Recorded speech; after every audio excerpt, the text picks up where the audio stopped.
வணக்கம் குழந்தைகளா. இன்று நாம் தமிழ் வகுப்பில் பார்க்க இருக்கும் பகுதி 4ஆம் வகுப்பு 2ஆம் பருவம் 2ஆம் பாடம் எல்லோரும் இப்படியே இறந்துவிட்டால் என்ற பாடத்தை இன்று நாம் பார்க்க இருக்கிறோம்.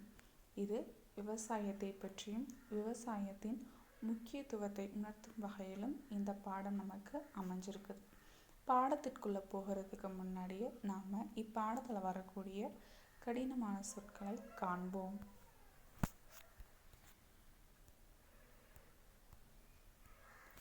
இளமாறன்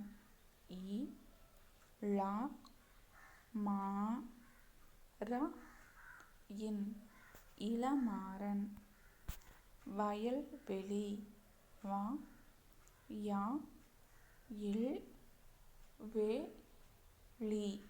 வயல்வெளி.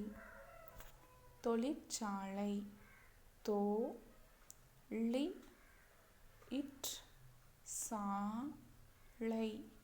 தொழிற்சாலை.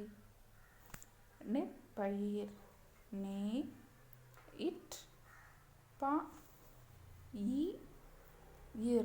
நெற்பயிர். விடியற்காலை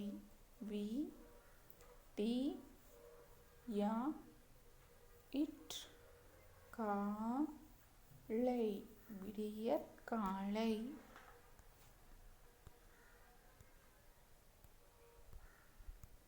இயற்கை உரம்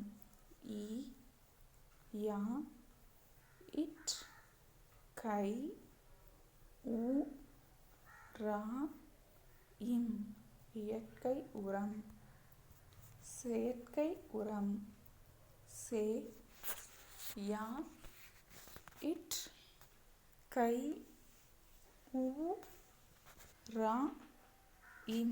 செயற்கை உரம். வேளாண்மை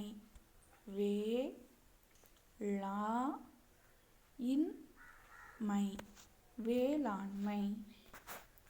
உழவன்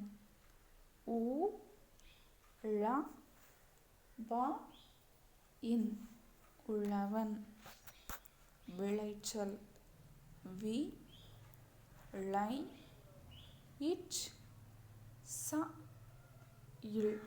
விளைச்சல். இப்போ நாம் பாடத்திற்குள் செல்லலாமா குழந்தைகளா? எல்லோரும் இப்படியே இருந்துவிட்டால். மாமரத்தில் இருந்த கிளிகள் கீச் கீச் என குரல் எழுப்பி அங்கும் இங்கும் பறந்து கொண்டிருந்தன.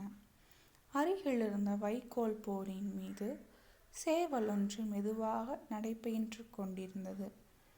தோட்டத்தில் துள்ளி குதித்து கொண்டிருந்த கன்றை கண்டு பசு மா என குரல் எழுப்பியது. இவற்றையெல்லாம் தன் வீட்டின் மாடியிலிருந்து பார்த்து கொண்டிருந்த இளமாறன் தன் தாத்தாவை தேடி கீழே இறங்கி வந்தான். தாத்தாவை காணாததால் அவர் விடியற்காலையிலேயே வயலுக்கு சென்றிருப்பார் என எண்ணினான். ஒரு நாள் காலை நேரத்தில் இளமாறன் தன்னுடைய வீட்டு மாடி மேலே நின்று பார்த்துட்ருக்கான். அப்போது மாமரத்தில் அவங்க வீட்டு பக்கத்தில் ஒரு மாமரம் இருக்குது. மாமரத்தில் கிளிகள் கீச் கீச்சுன்னு கத்திட்டு அங்கும் இங்குமா பறந்துட்டுருக்குது. அவங்க வீட்டு பக்கத்தில் அந்த மரத்துக்கு பக்கத்துலேயே வைக்கோல் போர் மேலே ஒரு சேவல் ஒன்று அப்போ தான் மெல்ல நடந்து பழகிறது பார்க்குறான். தோட்டத்தில் பார்த்தா கன்று குட்டி துள்ளி குதித்து அங்கேயும் இங்கேயும் ஓடி ஆடி விளையாண்டுட்டுருக்குது. அதை பார்த்த பசு தன்னுடைய கன்றுக்குட்டியை மா அப்படின்னு கத்தி கூப்பிடுது. இதையெல்லாம் அவன் மாடி மேலே நின்று பார்த்துட்ருக்கான். அப்போ திடீர்னு அவங்க தாத்தாவை பார்க்கணுன்னு அவனுக்கு தோணுது. அவன் மாடி மேலேருந்து கீழே இறங்கி வரான். வந்து பார்க்கல அவங்க தாத்தா வீட்டில் இல்லை. ஒருவேளை தாத்தா விடியற்காலையிலேயே வயலுக்கு போயிருப்பாரோ அப்படின்னு நினைக்கிறான். அப்போது இளமாறா இங்கே வாப்பா என்று அம்மாவின் குரல் சமையல் அறையிலிருந்து ஒலித்தது. இதோ வரேம்மா என்றவாறே இளமாறன் வீட்டிற்குள் விரைந்து ஓடினான். அவன் இப்படி நினச்சிட்டு வாசலில் நின்றுட்டுருக்கான். இப்போ திடீர்னு அவங்க அம்மா சமையல் அறையிலேருந்து இளமாறா இங்கே வாப்பா அப்படின்னு கூப்பிடுறாங்க. இளமாறன் உடனே இதை வரேம்மா அப்படின்னு சொல்லிட்டு அவங்க அம்மாவை பார்க்குறதுக்காக வீட்டுக்குள்ளே ஓடுறான். அப்போ அவங்க அம்மா சொல்கிறாங்க, தாத்தா வீட்டுக்கு சாப்பாடு கொடுத்து விட்டு வாப்பா என்று கூறிய அம்மாவிடம் சரிம்மா என்று இளமாறன் அம்மாவிடம் இருந்து உணவை பெற்றுக்கொண்டு வயலை நோக்கி சென்றான். அவங்க அம்மா இளமாறன்ட்டு சொல்கிறாங்க, நீ போய் வயலில் வேலை செஞ்சுட்ருக்க தாத்தாவுக்கு சாப்பாடு கொடுத்துட்டு வா அப்படின்னு சொல்கிறாங்க. சரிம்மா அப்படின்ட்டு அம்மா கையிலேருந்து தாத்தாவுக்கு வச்சுருந்த டிஃபன் பாக்ஸை வாங்கிட்டு அவன் வயலை நோக்கி போகிறான். தாத்தா வீட்டுக்கு சாப்பாடு கொடுத்து அவன் அப்படி அவங்க அம்மாட்ட சரின்னு சொல்லிட்டு வயலை நோக்கி போகிறான். வயலுக்கு செல்லும் வழியில் பூத்திருந்த அழகிய பூக்கள் அவனை பார்த்து சிரிப்பதை போல் இருந்தன. தன் கைகளால் அவற்றை மெல்ல வருடியபடியே சென்றான் இளமாறன். அந்த பூந்தோட்டத்தை தாண்டியதும் அடக்கத்துடன் தலை சாய்த்து கற்றறிந்து சான்றோர் போல குனிந்து நிற்கும் நெல்மணிகளை கண்டான். வயல் வரப்பை தாண்டாமல் தேங்கி நிற்கும் நீரை கண்டு மகிழ்ந்தான். அப்போ அவன் வயலுக்கு செல்கிற வழி, அதாவது அவன் வசிக்கக்கூடியது ஒரு கிராமம். அங்கே வயல்வெளி நிறையா பச்சை பசேல்னு எங்கே பார்த்தாலும் நிறைய பச்சை பசேல்னு இருக்கக்கூடிய காட்சிகள். அவன் வயலுக்கு போகிற வழியில் ஒரு பூந்தோட்டத்தை பார்க்குறான். அவன் பூந்தோட்டத்து வழியாக தான் அவங்க வயலுக்கு போகிறான். போகையில் அந்த பூந்தோட்டத்தில் இருக்க பூக்களெல்லாம் அவனை பார்த்து சிரிக்கிற மாதிரி அவனுக்கு ஒரு எண்ணம் தோன்றுது. அவன் அப்படியே இந்த பூக்களை தன்னோட கைகளால் வருடியவாறே அவன் போயிட்டுருக்கான். பூந்தோட்டத்தை தாண்டின உடனே அங்கே நெல்மணிகள் விளைஞ்சிருக்கிற ஒரு வயல்வெளியை பார்க்குறான். அதுக்கு பக்கத்தில் கால்வாயை தாண்டி போகாத தண்ணி தேங்கி நிற்கிறத பார்த்து அவன் மகிழ்ச்சி அடைகிறான். கால்வாயில் பள்ளம் பார்த்து பாய்ந்தோடும் தண்ணீரில் தன் கால்களை நனைத்தும் கைகளால் அலைந்தும் விளையாடினான். அப்படி கால்வாயில் தேங்கி நிற்கிற தண்ணியை பார்த்தோன்னே சந்தோஷப்பட்டு என்ன பண்ணுறான், தன்னோட கால்களை நினச்சிட்டு கைகளால் தண்ணியை அள்ளி விளையாடுறான். அப்போது எழுந்த ஒளியை கேட்டு அருகில் இருந்த வலையில் இருந்து நண்டுகள் எட்டி பார்த்தன. அவை தன் கொடுக்குகளை மேலும் கீழுமாக அசைத்து நகர்ந்ததை பார்த்து வியப்படைந்தான். அவன் தண்ணியில் அப்படி விளையாண்டுருக்கிற சத்தம் கேட்ட உடனே பக்கத்தில் இருக்கிற வலையிலிருந்து நண்டுகள்லாம் வெளியே எட்டி பார்க்குது. என்னடா சத்தம் அப்படின்னு எட்டி பார்க்குது. அப்போ இவன் விளையாட்டுருக்கிறத பார்த்தோன்னே தன்னோட கொடுக்குகளை மேலும் கீழும் ஆட்டிட்டு அது மெதுவாக அசைஞ்சு போகிறத பார்த்து இவன் வியப்பாக பார்க்குறான். சற்று தொலைவில் தாத்தா வயலில் தனியாக வேலை பார்த்து கொண்டிருப்பதை கண்டான். தாத்தா தாத்தா என்று அழைத்தவாறே அவர் அருகில் சென்றான். தாத்தாவை அவனுக்கு மிகவும் பிடிக்கும். அப்படி அவன் விளையாண்டுட்டு பார்க்கையில் கொஞ்சம் தள்ளி அடுத்தது அவங்களுடைய வயல்வெளி. தாத்தா அங்கே தனியாக வேலை செஞ்சிட்ருக்காரு. அதை பார்த்த உடனே சந்தோஷத்தில் தாத்தா தாத்தான்னு கூப்பிட்டு போகிறான். அப்போது அவன் சந்தோஷமாக போயிட்டுருக்கிறான். அவன் தாத்தான்னா இளமாறனுக்கு ரொம்ப பிடிக்கும். நமக்கும் தாத்தானா பிடிக்கும் இல்லையா, அதுபோல் இளமாறனுக்கும் அவங்க தாத்தாவை ரொம்ப பிடிக்கும். இளமாறனின் குரல் கேட்டதும் தாத்தா திரும்பி பார்த்தார். பார்த்து வாப்பா என்று சொல்லிக்கொண்டே அவன் அருகே சென்றார் தாத்தா. ஓடி வந்து தன்னை கட்டி கொண்ட பேரனை உச்சி மோந்து தூக்கி மகிழ்ந்தார். அவன் கொண்டு வந்த உணவை பெற்று கொண்டார். இளமாறனுடைய குரல் கேட்ட உடனே தாத்தா நிமிர்ந்து பார்த்தாரு. இளமாறன் வந்துட்டு இருக்கிறத பார்த்துச்சு. பார்த்து வாப்பா அப்படின்னு சொல்லிட்டு உடனே இளமாறனை நோக்கி அவங்க தாத்தா வராரு. வந்த உடனே தாத்தாவை இளமாறன் கட்டி பிடிக்கிறான். தாத்தா மகிழ்ச்சி அடைந்து அவனுக்கு முத்தம் கொடுத்து தூக்கி சந்தோஷப்படுறாரு. அவன் கொண்டு வந்த உணவையும் அவர் வாங்கிக்கிறார். அருகில் இருந்த வேப்ப மரத்தின் நிழலில் தாத்தாவும் பேரனும் அமர்ந்தனர். தாத்தா தன் கையாலேயே பேரனுக்கு உணவூட்டி மகிழ்ந்தார். உணவை சாப்பிட்டு கொண்டே இளமாறன் அவரிடம் பேசத் தொடங்கினான். தாத்தா, நீங்கள் ஏன் இவ்வளவு வயதாகியும் நிலத்திலே வேலை செஞ்சு துன்பப்படுறீங்க? அவன் தாத்தா தூக்கிட்டு சந்தோஷப்பட்டு டிஃபன் பாக்ஸையும் வாங்கிட்டு பக்கத்தில் இருந்த வேப்ப மரத்துக்கடி போய் சாப்பிட்றதுக்காக போகிறாங்க. அப்போ நிழலில் உட்காந்துட்டு சாப்பிடலாம். அவங்க தாத்தா அவனுக்கு தன் கையால் உணவு ஊட்டி சந்தோஷப்படுறாரு. அப்போ 2 பேரும் சாப்பிட்டு இளமாறன் தன் தாத்தாவை நோக்கி கேட்குறான், என் தாத்தா இவ்வளோ வயசாகிடுச்சுல, உங்களுக்கு ஏன் இவ்வளோ கஷ்டப்படுறீங்க, இங்கே வந்து விவசாயமெல்லாம் செஞ்சு ரொம்ப வேலை பார்த்து கஷ்டப்படுறீங்களே அப்படின்னு சொல்லி கேட்குறான். செல்லக்குட்டி, எனக்கு எவ்வளவு வயசாயிடுச்சு, இங்கே பாருப்பா, இந்த வயசில் வேலை செஞ்சுதான் என் உடம்பு இன்னும் வலிமையாக இருக்குது. நான் இதுவரைக்கும் நோய் நொடின்னு படுத்தது இல்லை. கண்ணு, இந்த வயலு தான் நமக்கு சொத்து. இந்த மண்ணில் விளையிற பயிர்கள் தான் நம்மை வாழ வைக்குது. நம்ம உண்ணுகிற உணவுப் பொருள்களையெல்லாம் நம்ம எண்ணெய் போல உழவர்களின் உழைப்பின் மூலமாக கிடைக்கிறது தான். அவன் கேட்ட உடனே தாத்தா சொல்கிறாரு, எனக்கு எவ்வளோ வயசாயிருச்சு, எனக்கு அவ்வளோ ஒன்றும் வயசாகலையே, இந்த வயலில் வேலை செஞ்சு தான் என் உடம்பு இன்னும் பலமாக இருக்குது, என் உடம்புல இன்னும் சக்தி இருக்குது அப்படின்னு தாத்தா சொல்கிறாரு. இந்த நிலம் தான் நமக்கு சொத்து, இங்கே விளையிறது தான் நமக்கெல்லாம் உணவு கொடுக்குது. நம்ம உழவர்கள்லாம் வேலை செய்தங்கிறது நமக்கு இன்றைக்கும் சாப்பாட்டுக்கு தட்டுப்பாடு இல்லாமல் நம்ம பசிக்கிற நேரத்தில் நமக்கு உணவு கிடைக்கிது. அவங்கள வேலை செய்யிட்டு நம்மளுக்கு எப்படி உணவு கிடைக்கும் குழந்தைகளா? இளமாறனும் அவன் தாத்தாட்ட இதை பற்றி கேட்கல. அவங்க தாத்தாவும் இதைத்தான் சொல்கிறாரு, நமக்கு உணவு கொடுப்பது இந்த நிலம்தான் அப்படின்னு சொல்லிகிட்ருக்காரு. நெல், கம்பு, கேழ்வரகு, உளுந்து, துவரம் பருப்பு, எண்ணெய் வித்துக்கள், காய்கள், பழங்கள், இன்னும் நிறைய சொல்லிக்கிட்டே போகலாம். அத்தனையும் விளைவிப்பது நாங்கள் தான். யார் சொல்கிறாரு? விவசாயிகள். அவங்க தாத்தா குறிப்பிடுறாரு. இத்தனை நம்ம பருப்பு வகைகள், எண்ணெய் வகைகள் எல்லாமே நமக்கு கிடைக்கிது, காய்கள் நமக்கு கிடைக்கிதுன்னா அது முக்கியமான காரணம் யார்? விவசாயிகள். அவர்கள் கஷ்டப்பட்டு விவசாயம் பார்க்கறதுனால தான் நமக்கு உணவு, காய்கறிகள் எல்லாமே கிடைக்கிது. அதனால் இந்த நிலத்தை தான் நாம் தெய்வமாக வணங்கணும்.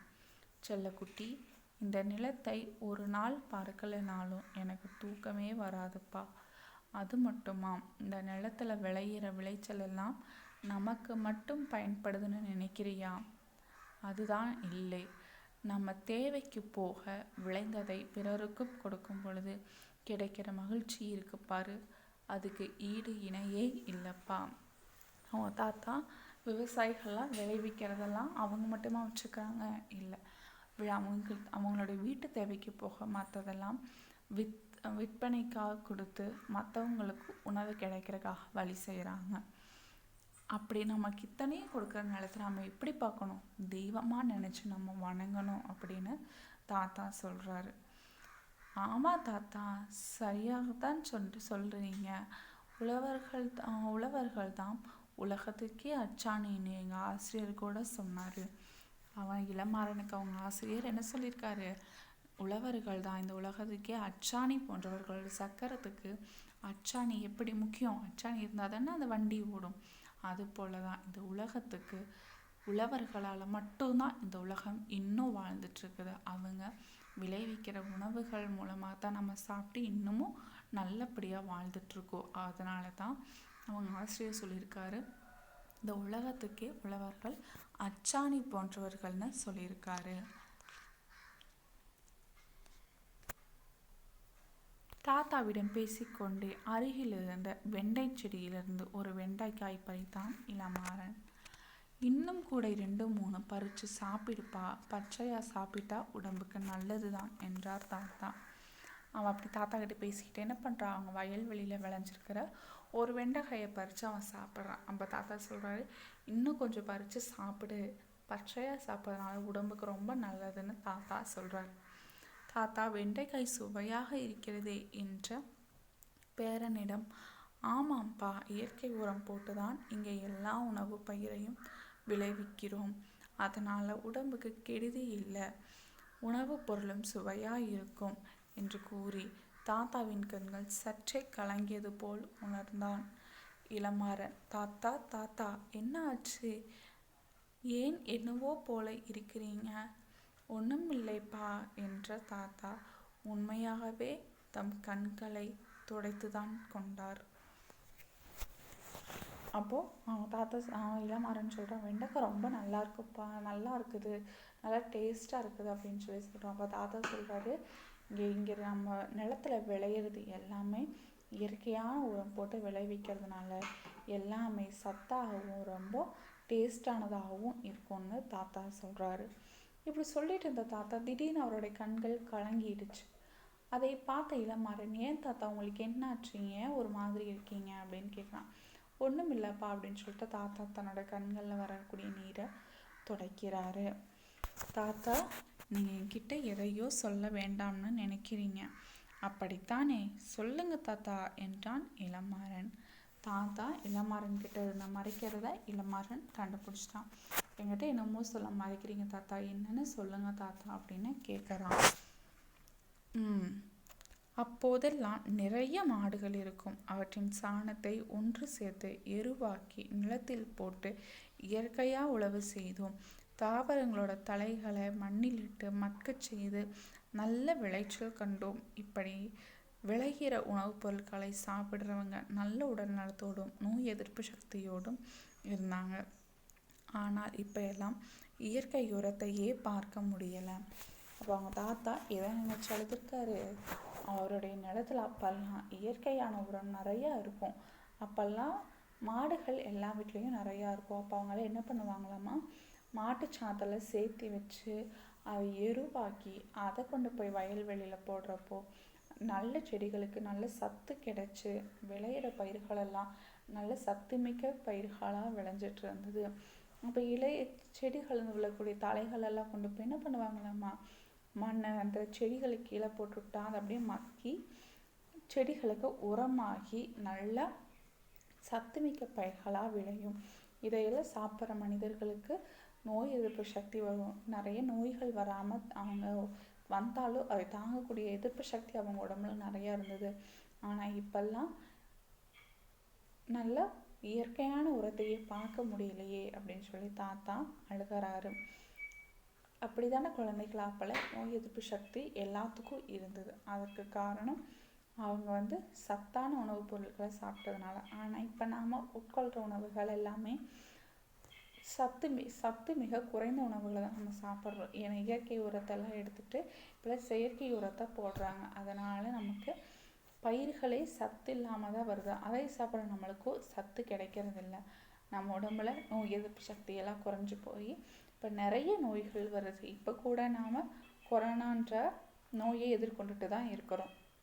இதெல்லாம் எதனால் வருது, நம்ம உடம்புல எதிர்ப்பு சக்தி இல்லாததுனால தான் நாம் அதுக்கெல்லாம் பாதிக்கப்படுறோம் அப்படின்னு தாத்தா நோய் எதிர்ப்பு சக்தியை பற்றி சொல்லிகிட்ருக்காரு. தாத்தா, நம்ம மாமா வீட்டிலே மூட்டை மூட்டையாக அடுக்கி இருக்காங்க, அவையெல்லாம் இயற்கை உரம் இல்லையா? இல்லைப்பா, அவையெல்லாம் செயற்கை உரம். அவற்றை மண்ணில் போட்டு மண்ணை கெடுக்கிறோம் என்ற வருத்தம் எனக்கு இருக்குது. செயற்கை உரங்களை தெளித்து உழவனுக்கு உதவியாக இருக்கிற தேனீ, வண்ணத்து பூச்சி, மண்புழு எல்லாத்தையும் அழித்து மண்ணை கெடுக்கிறோம். அப்போ இளமாறன் கேட்குறான், அவங்க மாமா வீட்டில் மூட்டை மூட்டையாக நிறைய உரம் அடுக்கி வச்சுருக்கிறத அவன் பார்த்துருக்குறான். அப்போ அவங்க தாத்தாட்ட அவன் கேட்குறான், அப்போது நம்ம மாமா வீட்டில் மூட்டை மூட்டைக்கு உரம் வச்சுருக்காங்களே, அதெல்லாம் இயற்கை உரம் இல்லையா அப்படின்னு கேட்குறான். தாத்தாவும் ஆமாம், அதெல்லாமே செயற்கை உரம். செயற்கை உரம் போடுறதுனால மண்ணுக்கு ரொம்ப கெடுதி. உழவனுக்கு பயன்படுற மண்புழு, தேனீ இதையெல்லாம் நம்மளே அழிக்கிறோம் அப்படின்னு தாத்தா வருத்தப்படுறாரு. தாத்தா, செயற்கை உரங்களால் நிலத்துக்கு இவ்வளவு கெடுதலா? செயற்கை உரத்தை பயன்படுத்தி உற்பத்தி செய்யும் உணவுப் பொருட்களை உண்பதால் நமக்கு நோய் எதிர்ப்பு சக்தி குறைந்து நோய்கள் வருகின்றன. உணவுகள் உயிர் சத்துக்கள் இல்லாத சக்கைகளாகவும் மாறிப்போகின்றன. உடலை வாட்டும் நோயான சர்க்கரை நோய் வயது வித்தியாசம் இல்லாமல் சிறு பிள்ளைகளுக்கும் வருகிறது. நோய் எதிர்ப்பு சக்தி இல்லைன்னா நமக்கு எல்லா நோய்களும் சீக்கிரமாக நம்ம உடம்புக்கு வந்துடும். அதை எதிர்த்து போராடக்கூடிய சக்தி நம்ம உடம்புக்கும் இருக்காது. அதனால தான் செயற்கை உரத்தை விட்டுட்டு இயற்கை உரத்தை பயன்படுத்த சொல்கிறது. அப்படி பயன்படுத்துறதுனால செயற்கை உரத்தெல்லாம் பயன்படுத்துறதுனால பயிர்கள் எல்லாம் அதோட சக்தி இல்லாமல் வெறும் சக்கையாக மட்டும்தான் நமக்கு கிடைக்குது. அதை சாப்பிட்றதுனால நோய் எதிர்ப்பு சக்தி இல்லாமல் நம்ம உடம்பையே உருக்கி வாட்டக்கூடிய சர்க்கரை நோய், சுகர் இதெல்லாம் வருது இல்லையா, அதெல்லாம் இதனால தான் அதெல்லாம் நமக்கு வருது. ஆனால் அது அப்போல்லாம் பெரியவங்களுக்கு மட்டும்தான் வந்துட்டு இருந்தது. இப்போ எதிர்ப்பு சக்தி இல்லாததுனால சின்ன குழந்தைகளுக்கு கூட சுகரெல்லாம் வருது அப்படின்னு தாத்தா சொல்கிறாரு. தாத்தா, அப்போ தண்ணீர் மட்டும்தான் சுத்தமாக இருக்குதுன்னு சொல்லுங்க. அட போப்பா, செயற்கை உரம், பூச்சிக்கொல்லிகள் போன்றவற்றை மண்ணில் தெளித்து தண்ணீர் விடுகிறோம். அந்த தண்ணீர் நிலத்தடி நீருடன் கலந்து அதையும் கெடுத்து விடுகிறதே. இது போதாது என்று தொழிற்சாலை கழிவுகளை அப்படியே நிலத்தில் விட்டு நிலத்தடி நீரை மாசுபடுத்துகிறோமே. அப்போ இளமரனுக்கு டவுட், அப்போ நம்ம சாப்பிட்ற உணவு தான் கெடுதியாக இருக்குதுன்னா நம்ம கிடைக்கக்கூடிய தண்ணி தானே தாத்தா சுத்தமாக கிடைக்கிது அப்படின்னு கேட்குறான். உடனே தாத்தா சொல்கிறாரு, அதுவும் நமக்கு எங்கே சுத்தமாக கிடைக்கிது, அதுவும் பல ரசாயனங்கள் கலந்த தண்ணியை தான் நாம் குடிச்சிட்ருக்கிறோம். இப்படி நிலத்துலலாம் பயிர்கள் விளையிறதுக்காக செயற்கை உரங்களை போடுறதுனால, செயற்கை உரங்களை போட்டு அதுக்கு மேலே தண்ணி விடுறதுனால என்ன ஆயிடுது, அந்த செயற்கை உரங்கள் எல்லாம் நிலத்துக்கடியில் இருக்க நீரில் கலந்துடுது.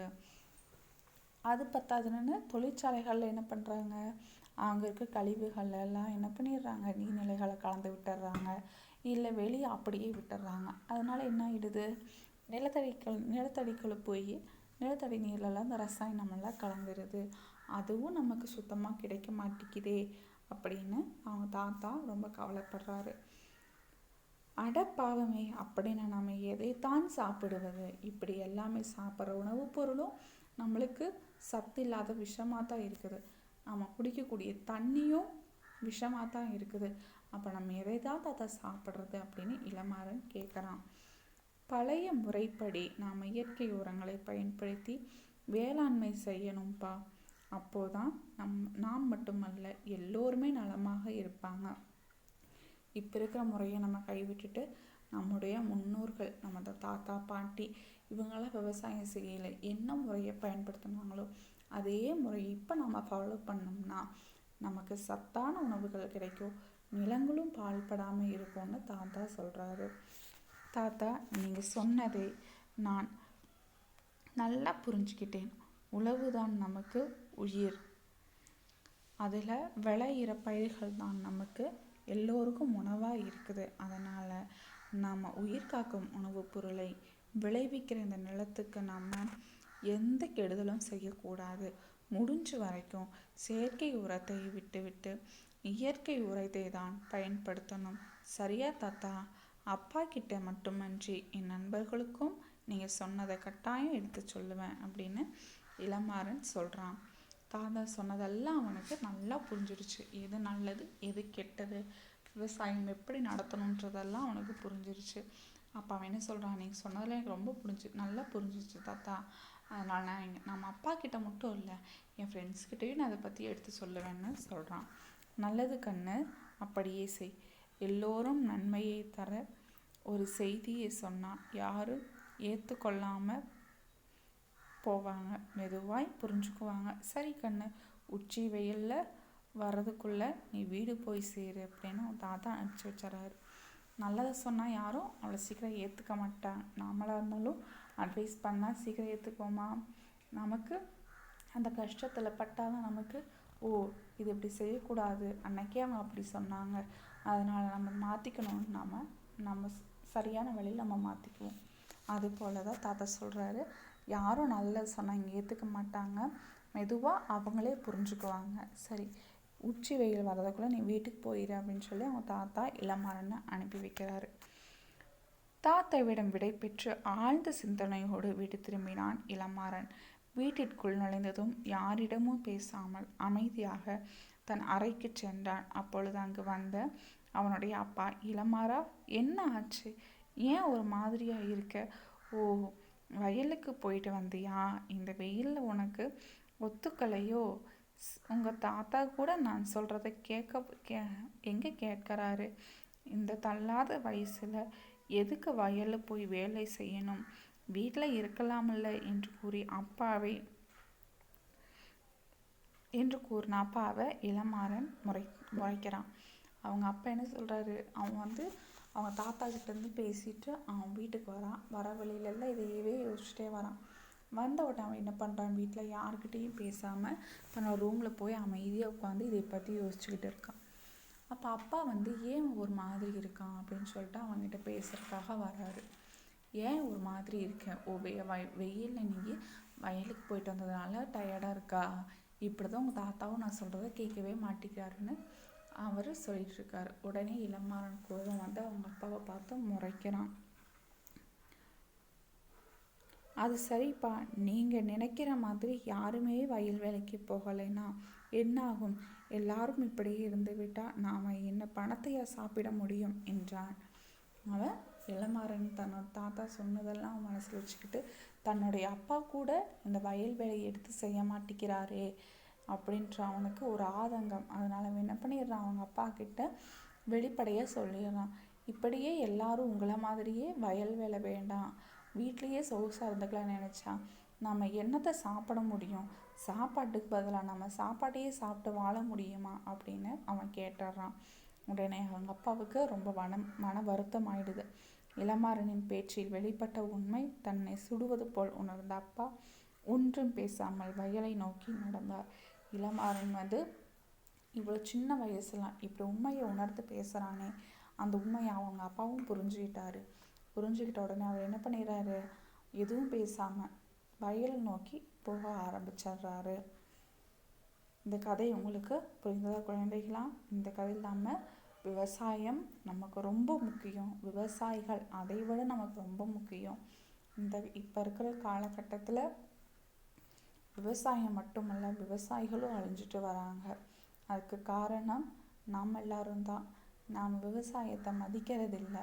விவசாயம் நமக்கு ஒன்றும் கொடுக்க போகிறதில்ல. நம்ம காட்டுற அலட்சியத்தினால தான் இதெல்லாம் நடக்குது. நம்ம விவசாயம் நடக்கலைன்னா நமக்கு உணவு கிடைக்காது. அதனால் விவசாயத்தை நாம் போற்றுவோம் குழந்தைகளாம். சரி, இந்த பாடத்தில் சில பயிற்சிகளை நாம் பார்க்கலாம். புதிய சொற்களை உருவாக்கலாமா? இங்கே பாருங்கள், இந்த கட்டத்துக்குள்ளே நிறைய எழுத்துக்கள் கொடுத்துட்டாங்க. இந்த எழுத்துக்களை வச்சு நாம் சொற்கள் உருவாக்கணும். இங்கே பாருங்கள், பல், ஊர் உருவாக்கிக்காங்க இல்லையா? இதே போல் நாமளும் உருவாக்கணும். எடுத்துக்காட்டு பாருங்கள், தலை,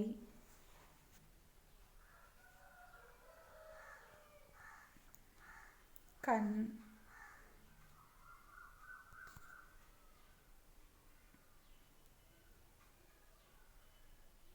பால்,